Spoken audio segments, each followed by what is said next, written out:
ఇప్పుడు నేను ఫేస్బుక్లో ఒక రీల్ చూశాను. అందులో ఏముంది అంటే, ఒక పొలం దగ్గర పక్షులను పారద్రోలేవాడు చనిపోయినాడు అని చెప్పి తెలిసింది. ఆ విషయం తెలియగానే పక్షులన్నీ రెక్కలు టపటపా కొడుతూ కిచకిచామంటూ సంబరాలు చేసుకున్నాయి. ఇక మనల్ని గింజలు తినకుండా పారద్రోలేవాడు చచ్చిపోయాడు.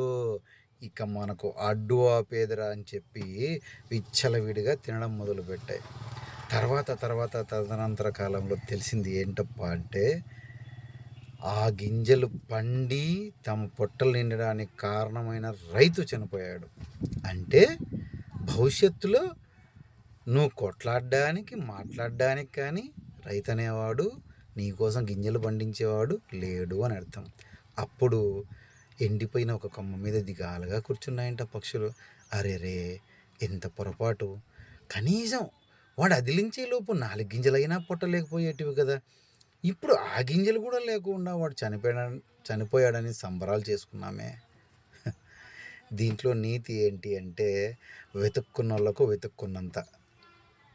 తరచి చూస్తే, బాగా ఆలోచిస్తే ఇది ప్రతి ఒక్కడికి ఒక్కొక్క సందర్భంలో ఒక్కొక్క రకంగా చాలా రకాలుగా అర్థం చేసుకునేంత మంచి విషయం ఉంది.